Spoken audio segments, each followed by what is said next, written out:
Bronson Hospital says it wants to open up communication about concussions and a new law that regulates when and if young athletes should return to athletic activity after a head injury. According to a national report published by Safe Kids Worldwide, there were 163,670 concussions seen in emergency departments last year.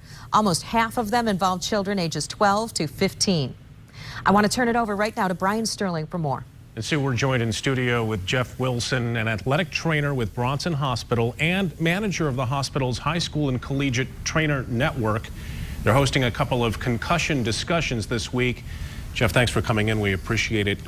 What prompted this program and these discussions coming up?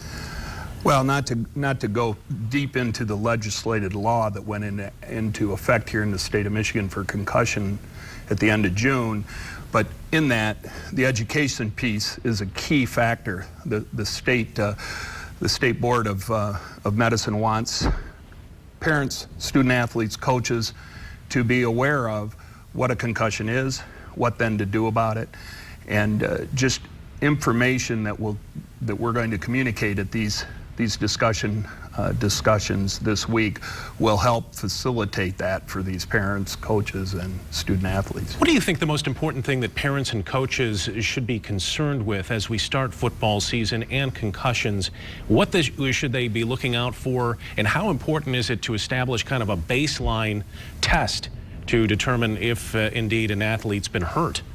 Well, we do advocate for a baseline test. There's a couple different ways in which athletic trainers out in these schools can facilitate that. There's a SAC test, which is a baseline test of how well they answer questions, do things, have balance. There's also an impact test, which is a cognitive test that can be done on the computer that then has a baseline for their cognitive skills that then we can go back to and test. Literally, the SAC test is done on the field when an athlete comes off and there's a suspicion of a head injury, so that then we can look back to the baseline and determine whether this athlete is concussed, and to a certain degree the severity of it. You know, it's such a big issue these days, and you wonder, is the health community still behind the curve when it comes to diagnosing these things? Do you think that the athletic programs themselves are fully on board with this, or is there still a little resistance? Well, I think the medical community has always, along the way, had a handle on this.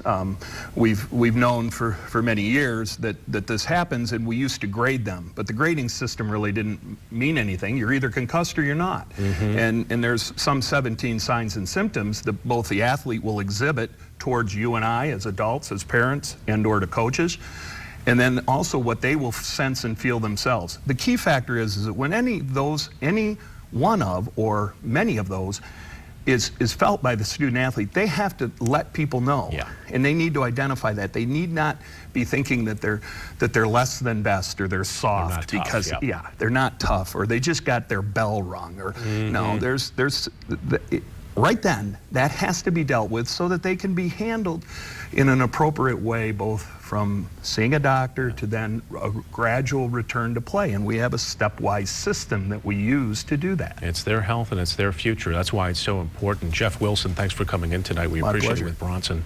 Appreciate your advocacy on this issue. If you want to be part of these concussion discussions, they will be held this week. The first one's tomorrow at Paw Paw High School. That goes from 6:30 until 7:30. And the other will run Thursday at Portage Central High on Westnedge, also from 6:30 to 7:30.